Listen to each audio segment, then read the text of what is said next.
안녕하세요, 구독자 여러분. 저는 이제 환갑을 1년 넘겨 61살이 된 할머니입니다. 언제 머리가 이렇게 새하얗게 변하게 된 건지 세월이라는 게 무색하기 짝이 없네요. 이 나이에 한자 한자 소중하게 글자를 눌러가며 사연을 쓰는 이유는 저에게 일어난 엄청난 일 때문입니다. 세상에 믿을 놈 하나 없다고 이렇게 가까이서 저와 오랜 시간을 함께한 사람이 뒤통수를 때릴 줄은 상상도 못했습니다. 버티고 버티다 결국 저도 똑같이 뒤통수를 한 대 치기 전까지는 속이 꽉 막힌 듯 했는데 결국 저도 속 시원한 결말을 맞이하게 되었네요. 제 이야기 끝까지 따라와 주시면 속 한번 뻥 뚫리게 만들어 드리겠습니다. 61살 할머니라 하니 제 어릴 때의 시대가 상상이나 되실지 모르겠습니다. 어쩌면 여기 제 동년배분들이 꽤 있을지도 모르겠네요. 그러면 우리가 살았던 어린 시절의 이야기들이 전부 기억은 나시겠지요? 남아선호 사상이 깊게 뿌리 박혀서 여자아이는 동네 구박대기였죠. 집에서도 뒷전, 앞에서도 뒷전, 서로 저마다 살아남기 위해서 누구보다 열심히 눈치를 살피며 눈에 띄지 않으려고 노력했을 때 아니겠습니까? 지금이야 상고가 공부 못하는 애들이 가거나 또 대학의 뜻이 없어서 일찌감치 기술을 배우기 위해 가는 곳이라 눈에 콕 박혀 있지만 저희 시대 상고는 공부를 잘 해야지만 갈 수 있었습니다. 저마다 상고에 가서 어떻게든 빨리 취업을 해서 돈을 벌고 싶어하는 여자들이 많았기 때문이었지요. 그렇게 차별이 난무하던 시절에 태어나 오빠까지 있는 여자였지만 저는 차별이라는 것을 별로 받지 않았습니다. 사실 차별이라는 게 뭔지도 잘 모르겠어요. 중학생이 되고 나서야 친구들이 말하는 집안에서의 구박대기가 무슨 뜻인지 알았지. 그 전까지는요, 전혀 몰랐습니다. 저는 늘 오빠와 공평하게 반반씩 나누었거든요. 자, 여기 이만큼은 네 오빠 거, 이건 네 거. 누가 크고 작고 따지지 마라. 원래 남의 떡이 더 커 보이는 법인 게야, 알았지? 엄마가 나름 공평하게 딱 나눴다고. 엄마, 아무리 봐도 오빠 거가 더 커 보이는데? 나 오빠 거 먹으면 안 돼? 왜 안 되겠어? 나랑 바꿔. 나는 네 것이 더 커 보이는걸? 아주 둘이 살판 났다 살판 났어. 아니 뭘 먹어도 똑같으니까 각자 먹고 싶은 걸로 골라 먹어 그럼. 엄마는 간식을 나눠도 밥상에 올라가는 고기를 나눠도 똑같이 나눠주시려고 했습니다. 요즘에 유행하는 드라마들 보면요. 옛날 배경에 꼭 빠지지 않는 게 시집살이. 딸들 구박 아니겠어요?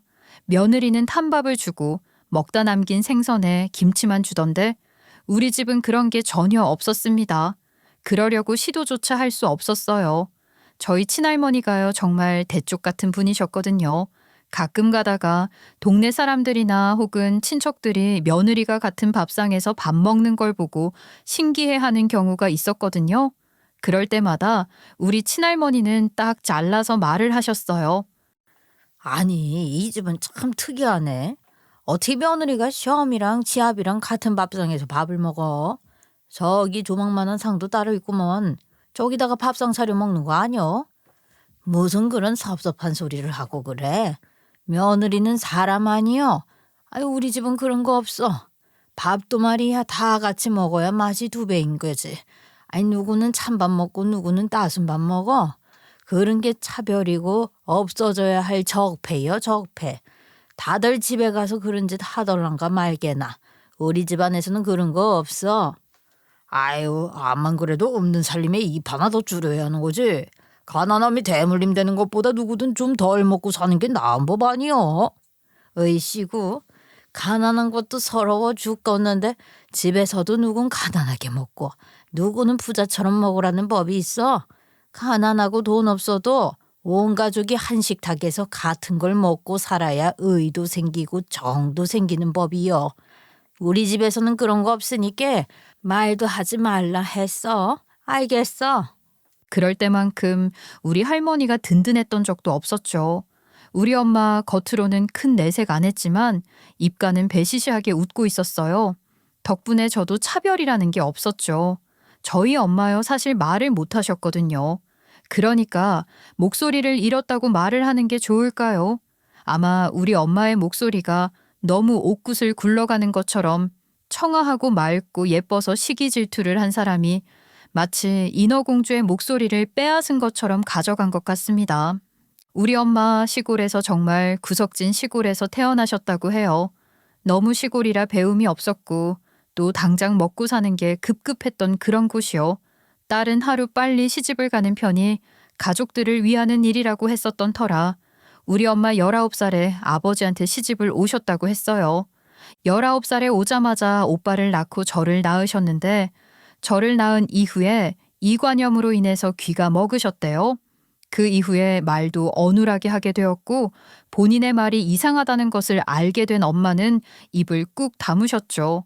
지금은 목소리도 잘 내지 못하세요. 그래서 저희 가족은 자연스럽게 수화를 배우게 되었습니다.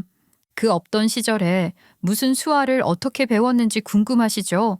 사실 그 시대에 수화를 배운다는 것 자체가 쉬운 일은 아니었습니다. 옛날 시대이다 보니까 수화를 어디서 배우기는커녕 할 줄 아는 사람 찾는 것도 하늘의 별 따기였대요. 그럼에도 불구하고 저희는 친할머니의 요구에 따라 수화를 배우게 되었죠. 그때 당시에 저희 시골 마을에 선교를 하러 온 외국인 목사님이 계셨는데 그 밑에서 통역을 맡아서 하시던 전도사님이 수화를 할 줄 아셨던 겁니다. 어디 지혜미 말을 못 알아들어서야 되겠냐. 가족끼리 말은 서로 통하고 살아야지. 기 먹은 사람 앞에서 암만 소리를 쳐봐야 그게 들리겠어. 그 수화인지 뭔지 다 같이 배울 준비요. 할머니, 우리 지금 이것저것 숫자 공부하는 것도 바쁜데 꼭 수화까지 배워야 해? 난 아직 한글을 쓰는 것도 어렵단 말이야. 어디 그게 자랑이라고 그런 소리를 하고 있어. 그러면 나중에 엄마랑 말도 한마디 안 하고 살 거요? 다 같이 배우자는데 뭐가 그렇게 말이 많어? 어머님, 제가 대표로 가서 배우겠습니다. 어머니께서도 교회까지 왔다 갔다 하시기 힘들 텐데 제가 배워올게요. 됐다. 이 집에서 며느리랑 제일 의사소통 많이 하는 게 나고 그 다음이 자식들이야. 배워도 우리가 배워야지. 하루 종일 나가서 일하는 사람이 배워서 뭐 어디다 써? 일요일은 항상 꽃밭에 가서 꽃도 따고 소꿉놀이도 하는 시간이었는데 저희는 강제로 교회에 출석을 하게 되었습니다. 수화를 배워야 했기 때문이었죠. 그래도 막상 배우고 나니까 좋긴 하더라고요. 엄마랑 대화를 하는 것도 편했고요. 이게 다 할머니의 견문 덕분이었지요. 우리 엄마는 정말 대단한 사람이었습니다. 후천적으로 인해서 귀가 들리지 않게 되면서 목소리도 잃었던 것이기 때문에 사람이 우울해질 수도 있고 비관적인 상황만 생각할 수도 있었음에도 절대로 그러지 않으셨어요. 자식 새끼들 먹여 살리겠다고 고생이란 고생은 다 하셨거든요. 그렇게 생각을 해보면 우리 친할머니 역시 대단하신 분이었죠. 둘째까지 낳고 며느리가 귀가 먹었음에도 쫓아내지 않으시고 끌고 안고 가면서 해줄 수 있는 건 다 해주시려고 했으니까요. 그나마 정말 다행이지. 우리가 땅은 조금 있어서 농사를 지으면서 자급자족이라는 게 가능하니까 말이야. 아휴, 저 땅까지 없었으면 자식들 풀죽만 내내 먹일 게 뻔했지 뭐. 당신이 다 열심히 노력한 덕분에 우리가 이렇게 배 안 굶고 살 수 있는 거예요. 고맙습니다. 엄마는 늘 수화로 이야기를 하시면서 웃음을 잃지 않으셨습니다. 그러던 와중에 기가 막힌 일이 일어나게 되었어요. 저희 할아버지께서 정말 재미있고 유쾌하신 분이셨는데 딱 한 가지 단점을 꼽자면 노름을 좋아하신다는 것이었죠. 사람이 어찌 그래 돈 놓고 따먹는 것을 좋아하셨는지 동네에서 아주 타짜라고 소문이 날 정도였습니다. 오죽하면 저희 할머니께서 저희 할아버지가 친구들 만나러 잠시 나갔다 온다고 하시면 쌀이 빗자루를 들고서는 뜯어 말리실 정도였다니까요. 당시에 남자는 하늘이요, 여자는 땅이니라 하던 시대였는데 마누라가 쌀이 빗자루를 들고 뒤를 쫓아와서는 매탁작을 하니 우리 할아버지의 체면도 말이 아니었을 겁니다. 그래도 우리 할머니, 할아버지가 노름을 못하게 하려고 막으셨었어요. 아이 또 어디를 나가서 얼마를 잃어보려고 그래? 어? 당신이 잃은 돈이면 말이야. 우리 손주들 소고기 한 근씩은 사 먹였을 게야. 내가 언제 그렇게 돈을 잃었다고 그래? 내가 따온 게 훨씬 많지.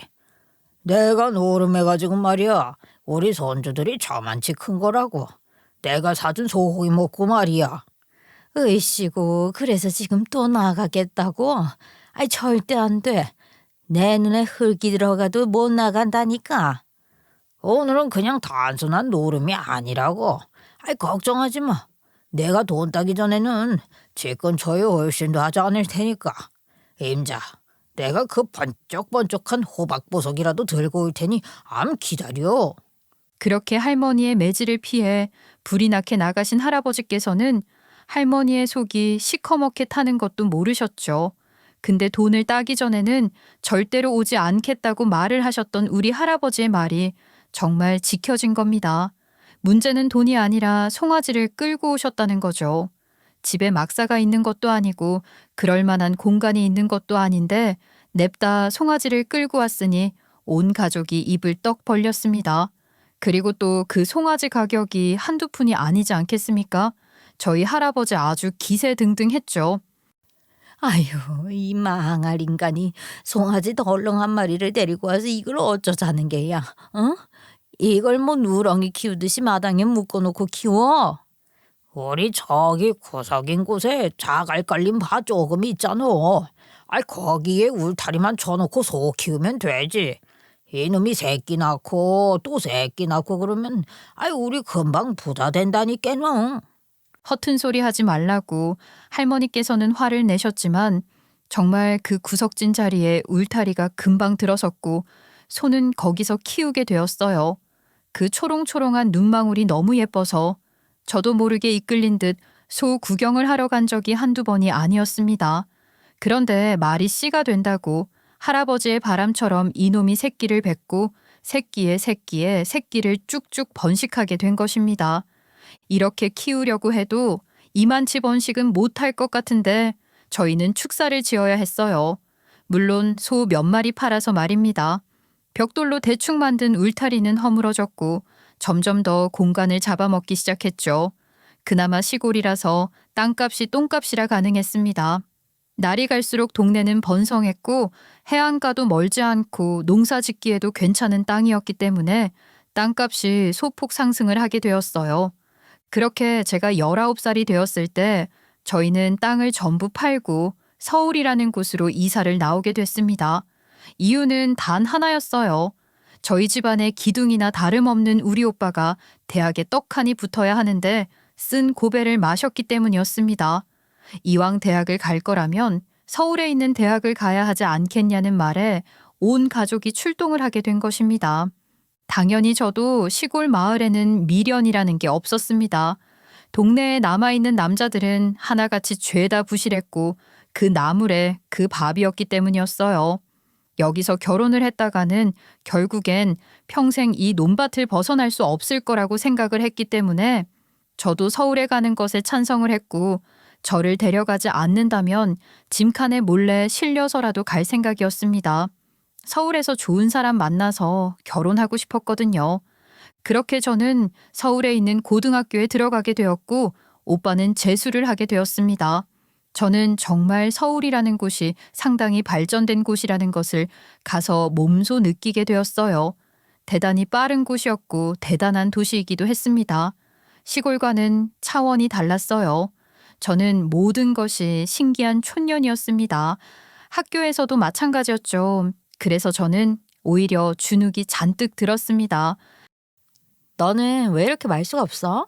아니, 전학을 뒤늦게 왔으니까 지금이라도 부지런하게 친구를 사귀어야 하지 않겠어? 고3에 전학을 왔잖아. 나는 그냥 공부에는 관심이 없어가. 적당히 수업 듣고 졸업만 하면 된다. 친구는 천천히 마음 열면 다가오는 아가 있겠지. 와, 지금 말투 뭐야? 사투리야? 대박. 나 태어나서 사투리 쓰는 사람 처음 봐. 나도 사투리 억양 장난 아니다. 너 학교 종이 땡땡땡 부를 수 있어? 노래도 사투리로 부르는 거 아니야? 학교 종이 땡땡땡 얼렁 모이자 선생님이 아들들 기다리신대 이렇게.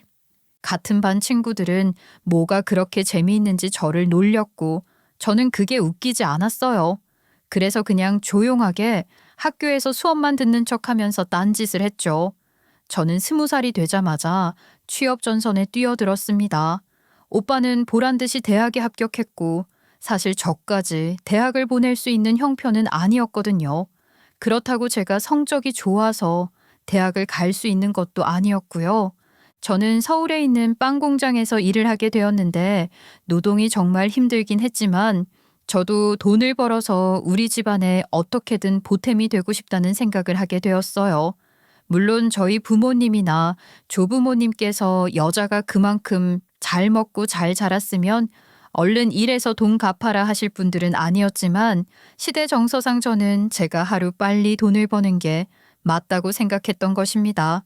아마 부모님께서도 똑같은 마음이셨을 거예요. 이제는 연로하신 할머니, 할아버지였기 때문에 노후를 대비해서 언제 어떤 병을 대비해야 할지 모르니 돈을 모아야 한다고 생각을 하셨을 겁니다.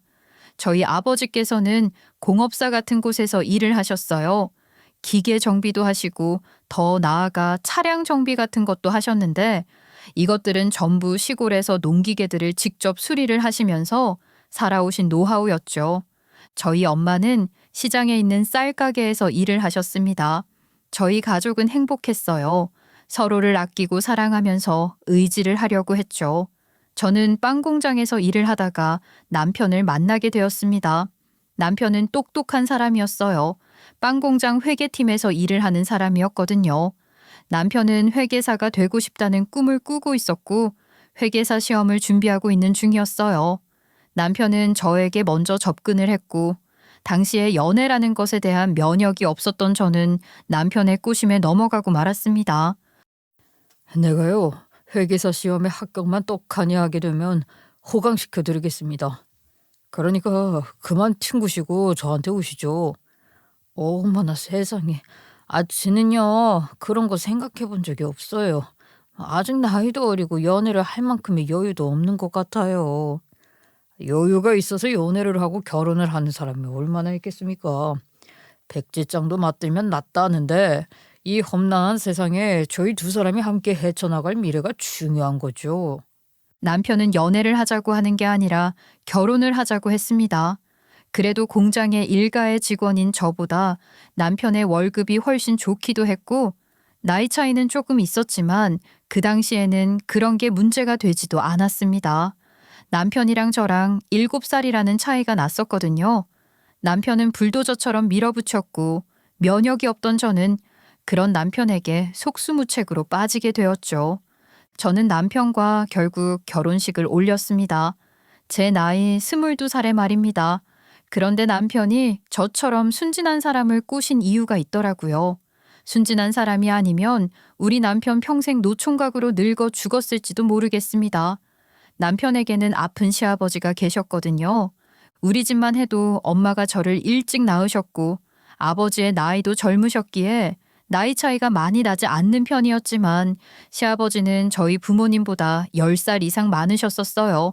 그래서 나이 때문에 몸이 많이 안 좋으셨죠. 그나마 시어머니께서는 젊으신 편이라 괜찮았고요. 시아버지께서 폐가 좀 안 좋으셔서 힘들어 하셨습니다. 병원도 꼬박꼬박 다니셔야 했고 챙길 사람이 필요했어요. 하지만 저는 돈을 벌고 있었기 때문에 시아버지의 건강을 옆에서 일일이 챙길 수 없었습니다.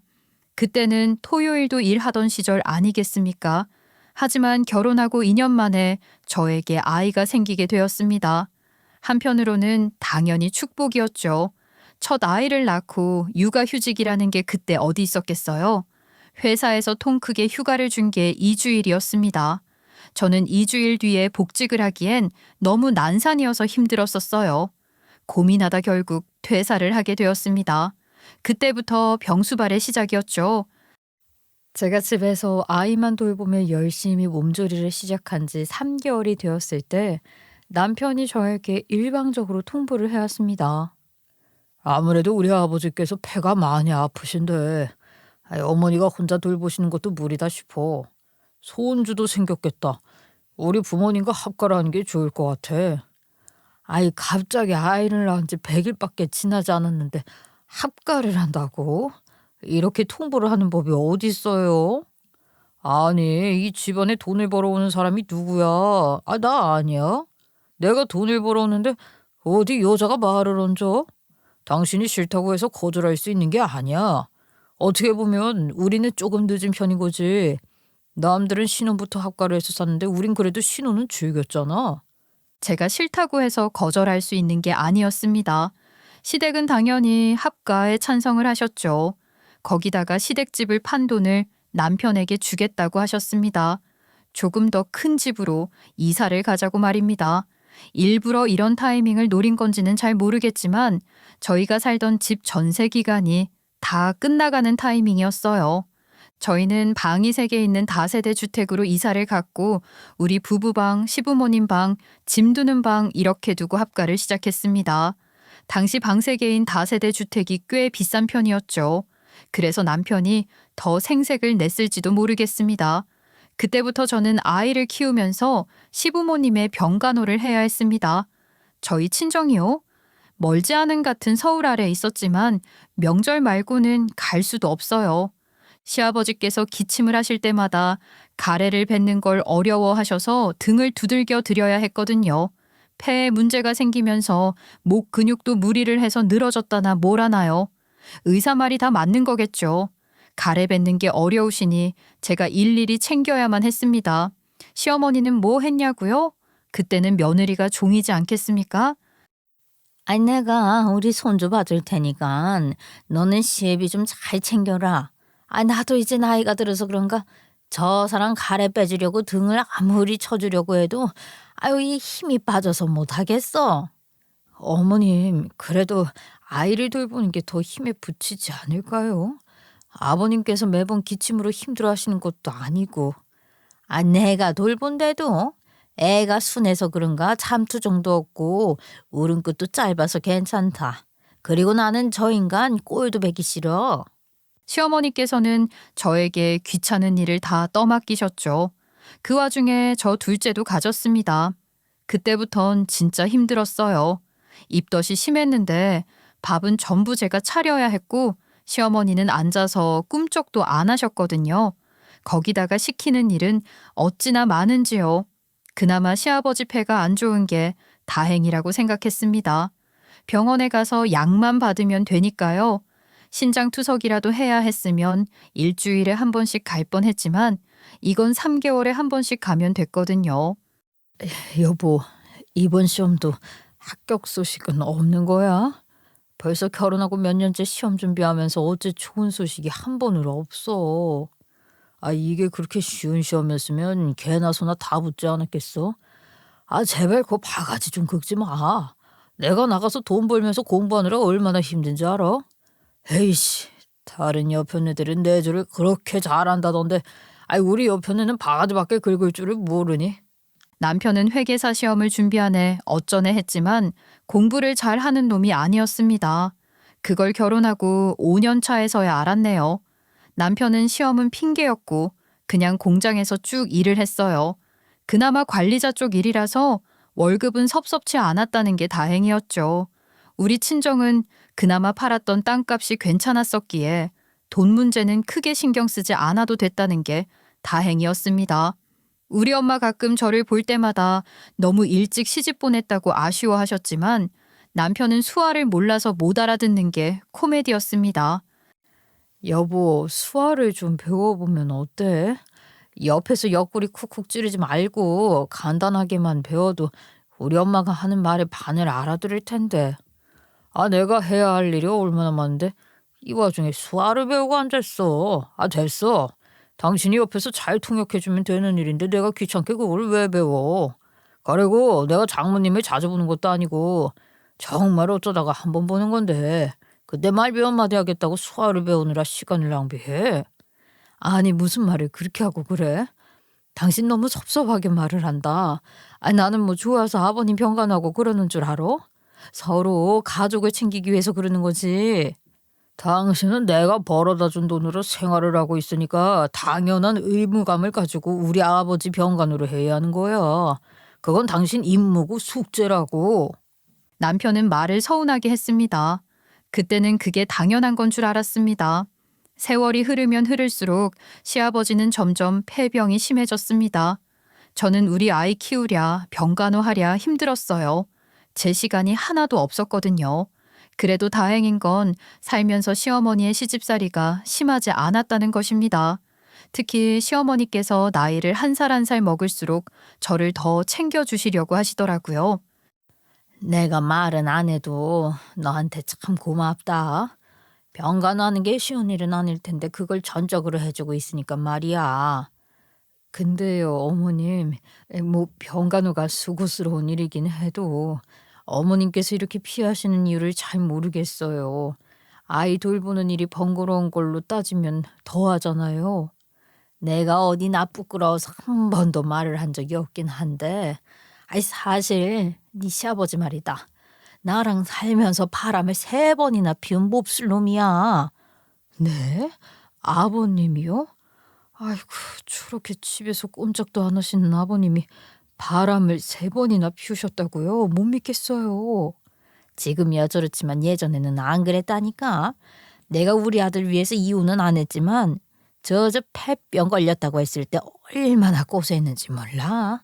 병간호는 안 해주고 싶었어. 덕분에 고맙다. 미안하고. 저 같아도 솔직히 바람 피운 놈 병수발 들기 싫었을 겁니다. 시어머니의 마음이 이해가 갔어요. 저도 남편은 죽이게 미울 때가 많았거든요. 애들 키우는데 도움도 안 줘. 시아버지 때문에 친정에도 못 가게 해. 얼마나 치사해요? 그리고 남편이 일요일에 쉬잖아요. 친정에 가고 싶은 마음이 굴뚝 같더라고요. 저도 저희 엄마가 있으니까요. 여보, 이번 주 일요일에 나 친정 좀 다녀올게. 엄마가 이번에 김치 담갔는데 엄청 시원하고 좋대. 그걸 왜 당신이 직접 가지고 와? 장모님 보고 집 앞으로 배달 좀 해달라고 해봐. 아이고 참, 우리 엄마도 힘들지. 그리고 여기까지 오면 시부모님 때문에 잠깐 얼굴 보고 헤어져야 하잖아. 나도 엄마 밥 좀 먹고 쉬다 오게. 그럼 우리 아버지는 우리 아버지는 누가 돌봐? 밥은 누가 하고? 아주 죽창을 날려버리고 싶었지요. 듣지도 못하고 말도 못하는 우리 엄마 집 앞까지 오라고 말을 하는 게 미친 거 아니겠습니까? 남편 놈 지가 돈 벌어온다고 온갖 유세는 다 떨더라고요. 제가 이렇게 지지부진 사는 동안 저희 오빠는 출세를 했습니다. 대학도 졸업하고 번듯한 직장도 다니면서 말입니다. 저희 엄마는 마음도 한시름 놓으셨지요. 친정 생활은 그럭저럭 괜찮았습니다. 제 나이가 40이 되었을 때 제 조부모님께서 돌아가셨어요. 3년 차이로요. 할머니가 돌아가셨을 때 정말 너무 슬펐죠. 장례식장에 가니 아버지보다 엄마가 더 우시더라고요. 수화로 이야기를 나누고 있는데 남편이 옆구리 쿡 찌르대요. 진짜 답답해 죽겠네. 야, 장모님 뭘 하시는 거냐? 아이씨, 이거 원 대화가 통해야 뭘? 그러길래 내가 간단한 수화는 좀 배우라고 했잖아. 당신 이제 시험도 안 보면서 뭐가 그렇게 바쁘다고 수화 하나를 안 배워? 장모님 말은 좀 하시는 거 아니야? 차라리 말을 하시라 해라. 으이씨, 답답해 죽겠네. 죽겠어. 마음 같아서는 남편 놈 머리 빡빡 밀어서 정신 수양하라고 절에 보내고 싶은 심정이었습니다. 그리고 제 나이가 46살이 되었을 때 우리 시아버지 폐병이 심각해져서 병원에 입원해서 산소줄 꽂고 계셔야 할 정도로 몸이 안 좋아지셨어요. 의사가 말을 하길 폐가 점점 굳어가기 시작해서 나중에는 호흡이 안 될 거라고 하더라고요. 그때 우리 시아버지 당뇨도 있고 몸이 전체적으로 안 좋아서 이식수술 그런 것도 할 수 없었습니다. 비용도 비용이었고요. 하지만 생명이라는 게 끈질기더라고요. 시아버지께서 꼬박 투병을 7년이나 하셨거든요. 그리고 정말 하루아침에 돌아가셨습니다. 우리 시아버지 돌아가실 때 우리 시어머니 속 후련하다 하셨어요. 하지만 뒤에서 몰래 우시는 거 제가 다 봤지요. 저는 마음이 아팠습니다. 그런 시어머니를 조용히 위로했지만 남편 놈은 손님들이랑 술 먹느라 바쁘더라고요. 시아버지가 돌아가시고 2년쯤 지났을 때였어요.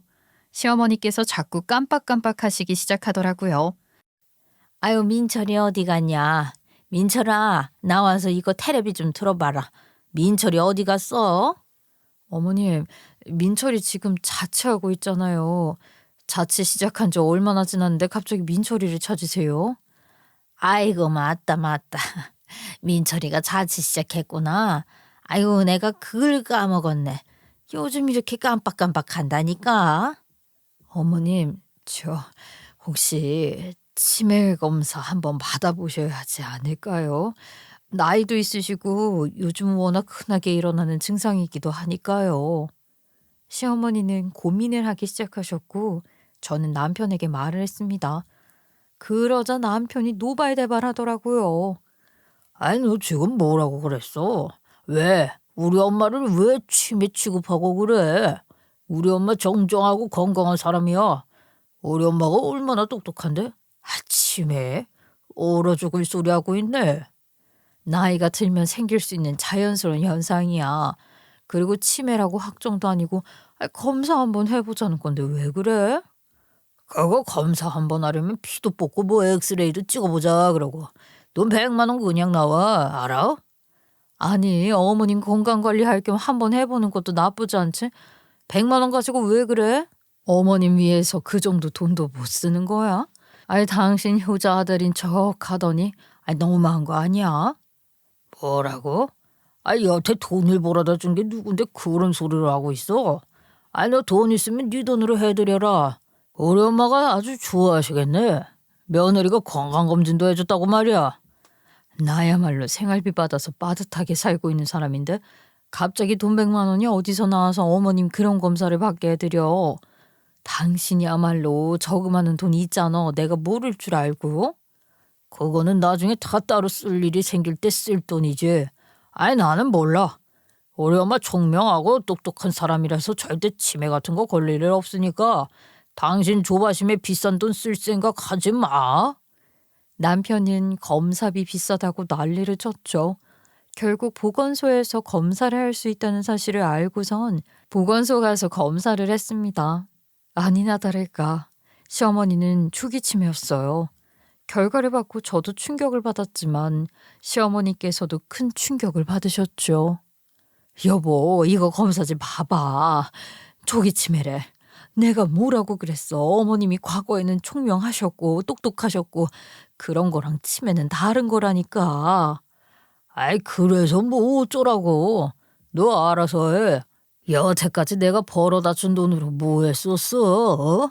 돈도 안 모아놓고 여자가 현명해야 집안이 부자가 되는 거라고 하던데. 아이고, 당신이 나한테 뭐 몇백을 줬어, 몇천을 줬어. 왜 말을 그렇게 하고 그래? 나는 당신이 준 생활비 아끼고 아껴서 지금까지 살아온 거야.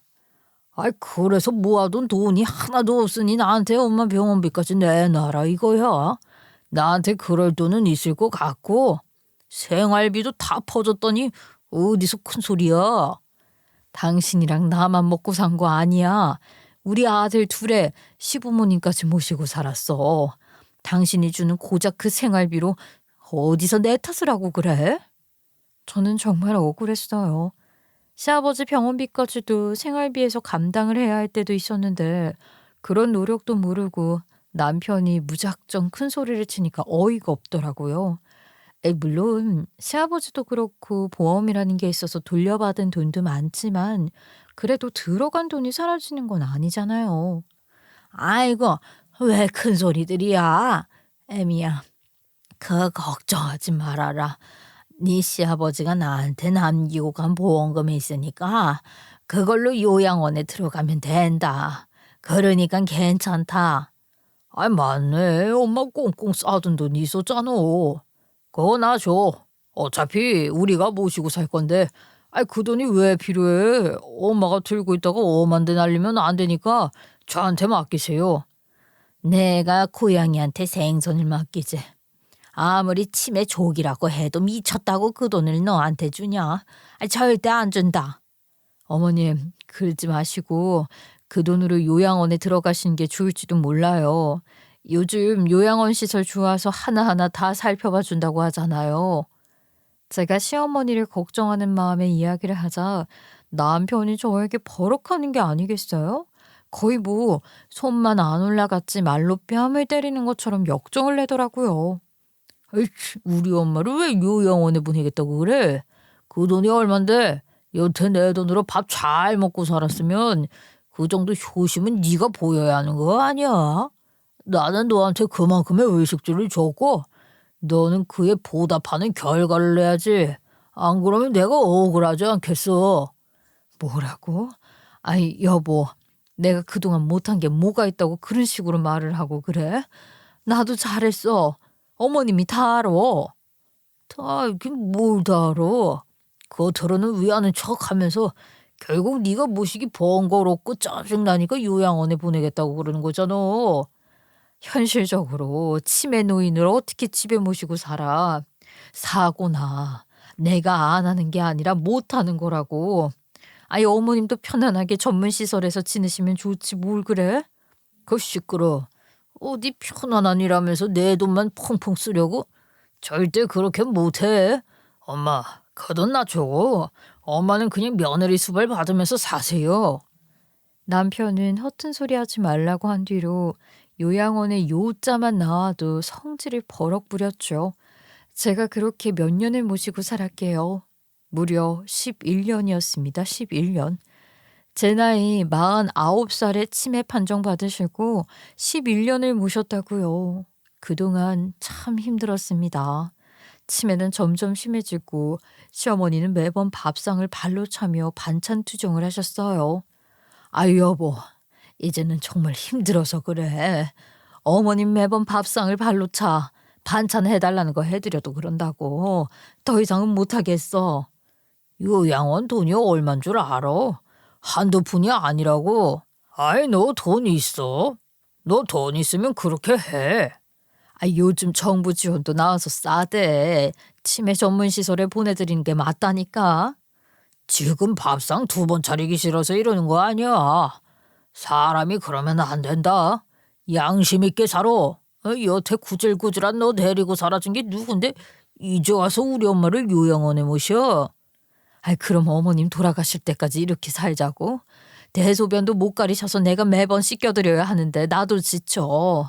나 낮잠도 못 자. 어머님이 밖에 나가실까봐 사고라도 날까봐 낮잠도 못 잔다고. 그러면 밤에 자 밤에. 왜 낮에 잔다고 그래? 어? 그리고 딱 보니까 우리 엄마 얼마 못 살아.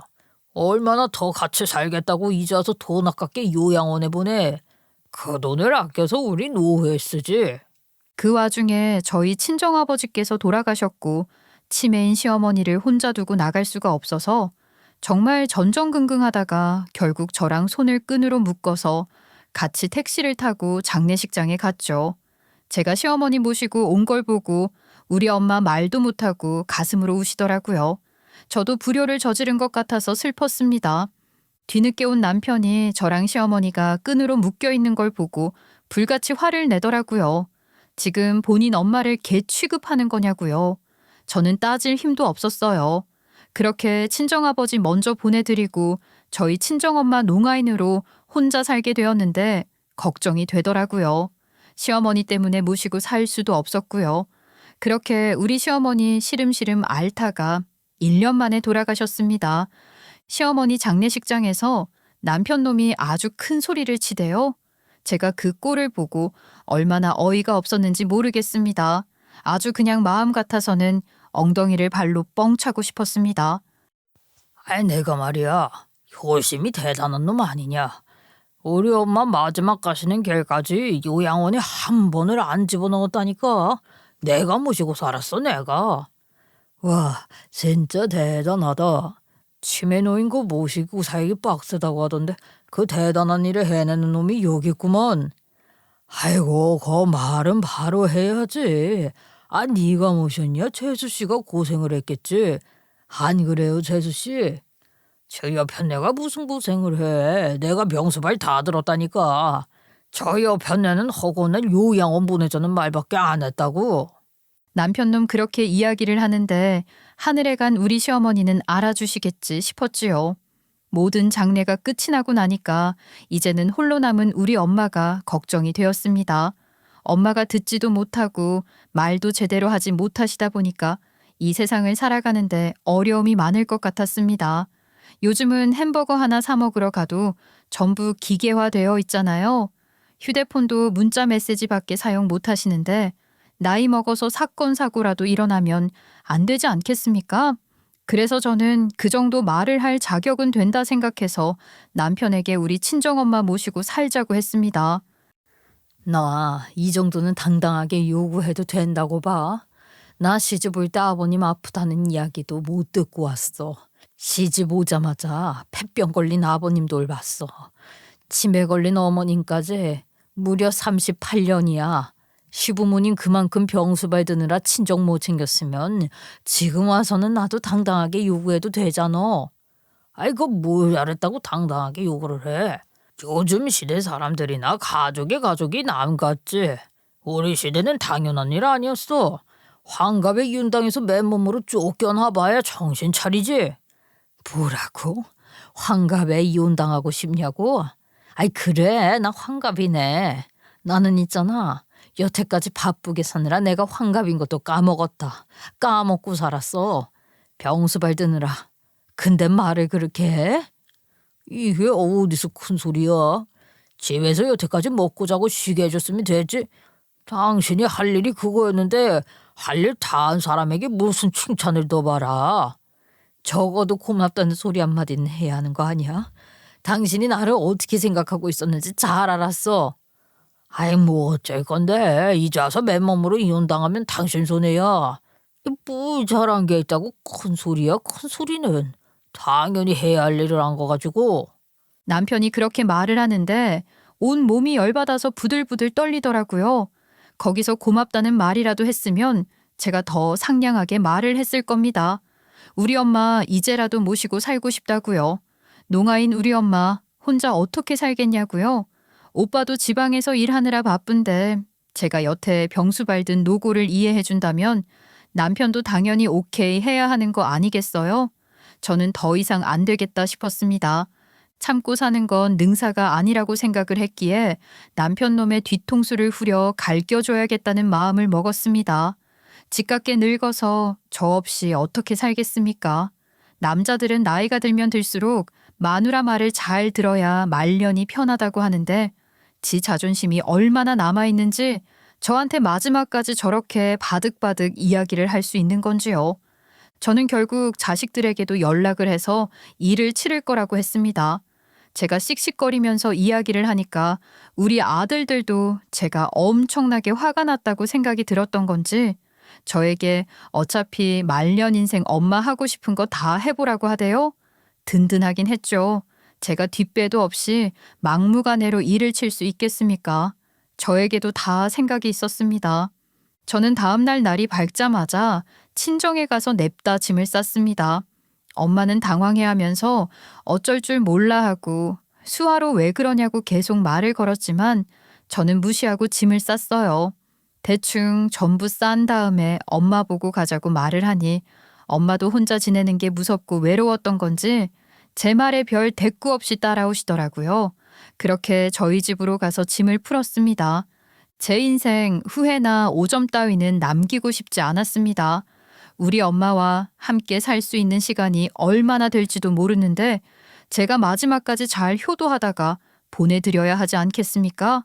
하지만 엄마는 제 표정에서 남편 놈이랑 상의가 안 된 이야기라는 것을 눈치채셨나 봅니다.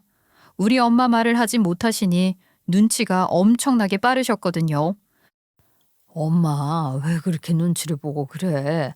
엄마가 어디 못 올 곳 왔어? 엄마는 충분히 올 수 있는데 온 거야. 앞으로는 내가 엄마 모시고 살 거야. 이제 나한테는 엄마밖에 없는데 당연히 그래야지. 아니, 그래도 우리 사위랑은 이야기가 된 거야. 수아도 할 줄 몰라서 나랑 의사소통하는 것도 힘들어하는데 같이 살면 부딪힐 일이 많지 않겠어. 아이고 그게 무슨 상관이야. 내가 수화 배우라고 하루 이틀 이야기한 것도 아닌데 지가 안 배워놓고서는 왜 나한테 그러겠어. 아, 지 잘못이야 엄마. 엄마는 그래도 걱정이 되니까 그렇지. 우리 딸이 어디 가서 남편이랑 사이좋게 행복하게 살았다는 이야기 들었으면 좋겠으니까. 아이고 엄마 그런 건 하나도 신경 안 써도 돼. 나 여태까지 정말 열심히 살았어. 이제는 내가 하고 싶은 거 하면서 살아도 충분한 나이야. 엄마는 아무런 말도 하지 않으셨어요. 저는 엄마한테 마음 편안하게 있으시라 했죠. 그리고 현관문이 열리는 소리와 함께 남편 놈이 퇴근을 하고 왔더군요.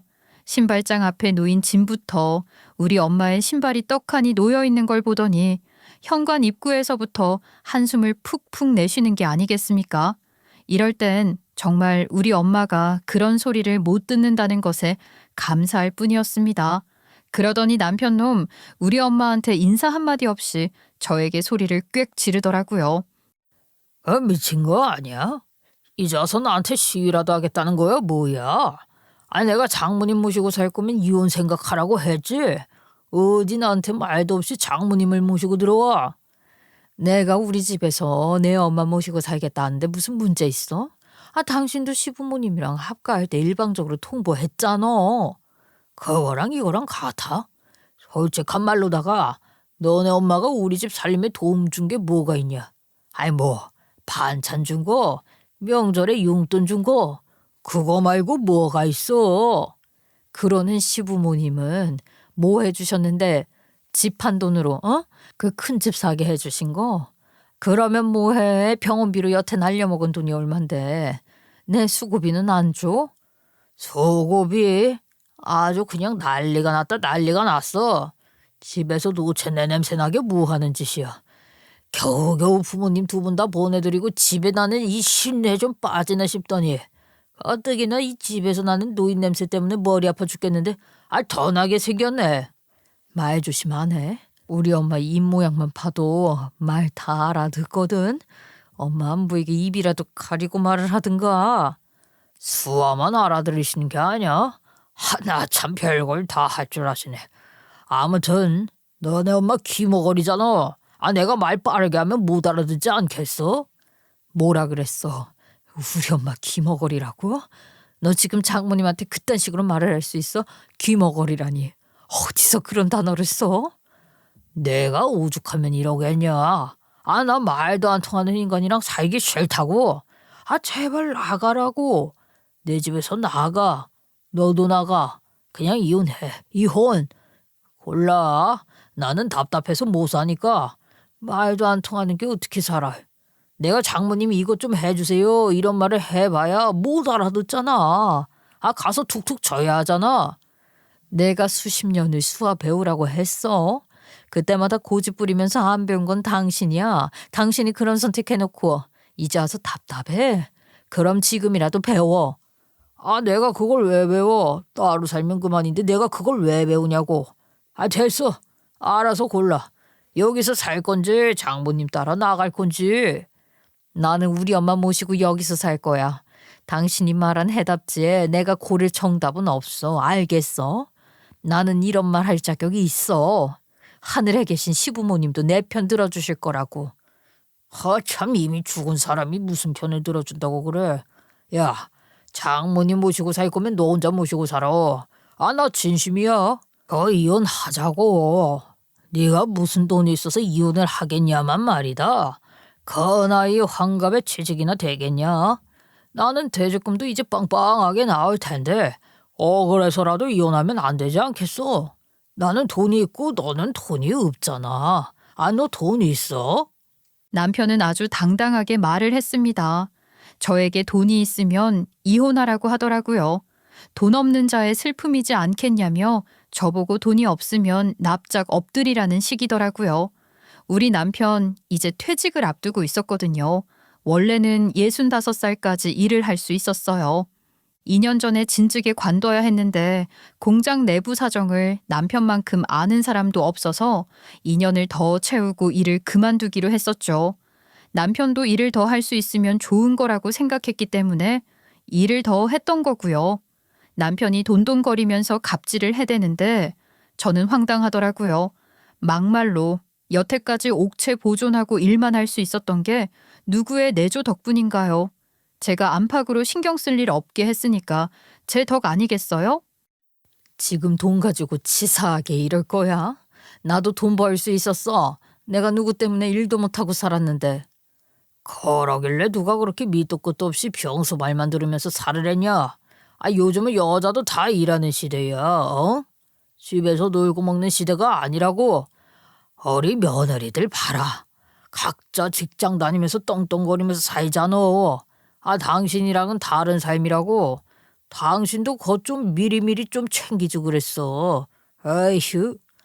제 노력에 대한 반발을 가지고 말을 하는데 정말 눈물이 쏟아질 것 같았습니다. 아니, 그 자리에서 자존심 상하게 울고 싶지 않았어요. 저는 꿋꿋하게 온몸에 힘을 주었어요. 남편은 그런 저를 보면서 한심하다는 듯 이야기를 하더군요. 돈 없는 자의 서러움이다.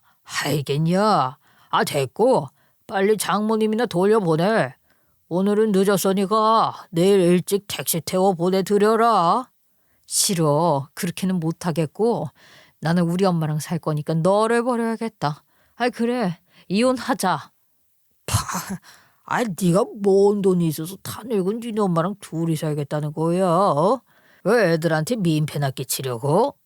무슨 돈이 있기는? 나 돈 있어. 어머님이 보험금 남겨주시고 가신 거 당신은 몰랐겠구나. 나 그거 돈 받을 거야. 나한테 주신다고 했거든.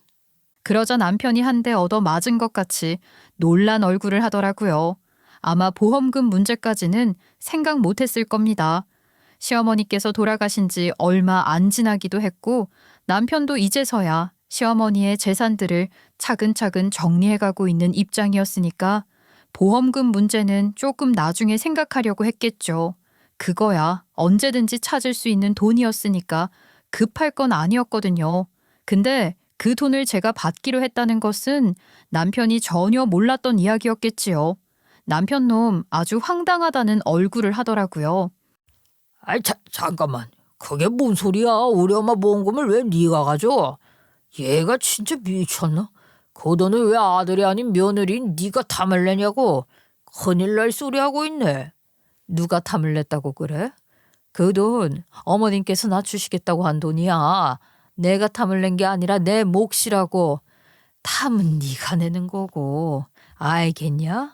어머님이 나 줬으니까 내 돈이지. 말도 안 되는 소리 좀 그만해라. 엄마가 그걸 왜 아들인 날 안 주고 며느리인 너를 줘? 왜겠어? 관심도 없는 아들놈보다 평생 시아버지 수발 들고 치매 노인인 시어머님 생각하는 게 며느리밖에 없으니까 며느리 주는 거지. 너 주순 거지? 아이고 말도 안 되잖아. 치매 노인네 꼬셔서 돈 받을 사람 너로 꼬드긴 거지? 이거는 무효야. 당연히 아들인 내가 받아야지 그걸 왜 네가 탐을 내? 이런 염치 없는 년? 염치는 평생 수발 한 번 안 들고 돈만 꿀꺽 하려고 했던 너한테 어울리는 말 아니냐? 너 이거 내가 그냥은 못 넘어가. 치매 환자 꼬셔서 돈 뜯어가던 거라고 소송이라도 걸 거야. 당연히 아들인 내가 받아야지. 무효라고 무효. 보험사에 내일 당장 전화할 거야. 해봐라. 어머님이 나한테 주신다고 한 게 너한테 넘어가나. 이미 지정까지 다 해둔 건데. 네가 치매 노인네 조정해서 사인시키게 한 거잖아. 너 그거 알지? 치매 환자는 유언도 의사 없이 남길 경우에 무효야 무효. 내가 소송하면 끝이라고. 아이고 참나. 이제는 내가 비웃어 줄 차례인 것 같네. 그거 받는 사람 어머님이 직접 바꾸신 거야. 어머님 치매 초기일 때 벌써 10수년 전에 일이라고. 병원장이 있는 앞에서 동영상 촬영까지 해서 바꾼 거라 법적으로 절대로 문제없는 일이라고. 보험회사까지 직접 가서 바꾸셨는데. 참, 우리 엄마가 그렇게 치밀하게 준비를 했다고? 너 맞네. 네가 꼬드긴 거네. 우리 엄마가 아들을 얼마나 사랑했는데 나를 버리고 그랬을 리가 없어. 그 영상 보험회사에서 보관하고 있으니까 아들 같이 보험사로 가. 그러면 가서 물어보면 되잖아. 보험사에서도 일부러 영상 남겨놓자고 하더라. 네가 이럴까 봐 미리 그러셨나 보다. 남편은 말도 안 된다며 머리를 싸매더니만 밖에 나가서 담배를 줄줄이 피우더라고요. 저는 엄마랑 옆에 붙어서 두 다리 쭉 뻗고 잠을 잤습니다. 그리고 다음 날 여전히 믿을 수가 없다면서 씩씩거리는 남편놈과 함께 보험회사를 찾아갔습니다. 저는 거리낄 게 하나도 없었습니다. 남편놈은 불안한지 손톱까지 뜯더라고요. 보험사에서는 알만하다는 듯이 남편 앞에서 보란 듯이 영상을 틀어주었습니다. 15년 전 나름 정정하던 시어머니의 얼굴이 모니터에 나오자 눈물이 핑 돌더라고요. 분명히 아들놈이 노발대발 할 거요. 지가 한 게 뭐가 있다고 내 돈까지 탐을래. 내 보험금 전부를 며느리에게 주겠소. 며느리 아니면 절대로 안 줘. 정말 수혜자분이 며느님으로 변경하신다는 거죠? 2번 말해서 뭐해. 평생 우리 남편 병간하느라 인생 다 쏟은 게 며느리야. 거기다가 나 치면대도 옆에서 퍼즐 맞춰주고 책 읽자고 하고 글씨 연습시키는 것도 우리 며느리야. 이 보험금 주고 싶어. 받을 자격이 있어 우리 며느리는. 남편은 영상이 끝나기가 무섭게 무효라고 소송을 걸겠다고 했습니다. 보험사 직원은 이 부분까지도 예상을 했나 보더라고요. 이미 지급심사도 다 끝이 났고요. 보험가입자분께서 원하신 사항이고 지정까지 똑바로 하셨어요. 병원 측에서도 인지능력에 문제없다고 한 시점이고요. 이변 없이 며느님이 받으시게 될 겁니다. 남편은 만견자실한 얼굴로 무릎을 꿇었습니다. 그리고 3일 뒤에 보험금이 들어왔고 저는 보란듯이 돈 받자마자 남편에게 이혼 서류를 던졌습니다. 남편은 그제서야 정말 혼자가 될 것이 불안했나 보더라고요. 자식들에게 전화해서 저를 말려보라고 했지만 자식들도 자업자득 아니겠냐고 했다네요. 정말 이혼하고 가게? 어디를 갈 건데? 아니 지금 이혼한 게 말이나 돼? 황혼이혼 모르냐? 나 앞으로는 우리 엄마 모시고 알콩달콩 살란다. 여행도 다니고 잘 살아보련다. 야야, 보험금 받아봐야 그거 얼마나 된다고. 한 5천 되냐? 그 돈 진짜 금방 쓴다니까. 너 나중에 후회한다. 저는 비웃음을 날렸죠. 여기서 반전인 건 시어머니께서 시아버지 보험금 받았던 돈 있잖아요. 요양원 갈 거라고 남편에게는 한 푼도 안 주셨던 그 돈이요. 결국 요양원도 못 갈 판이니까 그 돈까지 보험사에 신탁으로 맡겨놓고 제가 전부 받을 수 있게 해주셨다는 겁니다. 남편에게 그 사실을 아주 약 올리듯이 말을 하니까 무릎까지 꿇고 빌더라고요. 이제 와서 쪽팔리게 왜 이래? 당당하게 돈 있냐고 이혼하자고 할 땐 언제고. 됐어. 이미 배 떠났어. 내가 경솔했다. 이렇게 이혼하는 법이 어딨어. 우리가 살부대끼고 산 세월이 있는데 돈 나누자. 나눠서 장모님도 드리고 하자. 내가 미쳤니? 그 돈이 다 얼만데. 절대로 못 나누지. 남편 일을 바득바득 깔더니 결국 이혼 서류에 도장 찍고선 멍청한 짓 했더라고요. 남편이 안 했으면 제가 하려고 했던 재산 분할 신청이었습니다. 왜 멍청이냐고요? 보험금은요, 재산 분할 대상이 아니거든요. 남편의 명의로 된 대부분의 재산을 분할하게 된 거죠. 법원에서는 여태까지의 저의 가정 기여도를 전부 인정해 주었고 남편의 재산 40%를 똑 떼다 주었습니다. 판결이 떨어지기 무섭게 울고불고 떼를 쓰며 돈 못 준다고 했던 남편은 법정에서 끌려나가게 되었고 저에게도 돈을 나눠주게 되었죠. 어쩌겠어요? 법원이 그렇게 하라는데 자식들은 남편에게 마음을 곱게 쓰지 않은 죄라고 했습니다. 남편은 자식들에게도 화를 냈다네요. 절에서 말년 어떻게 버틸지요. 저는 이혼했으니 상관없겠죠. 앞으로 저는 저희 엄마를 위해서 효도하며 살랍니다. 제 인생에 후회가 남지 않도록 우리 엄마 잘 모실 수 있게 용기를 주세요. 여러분, 감사합니다.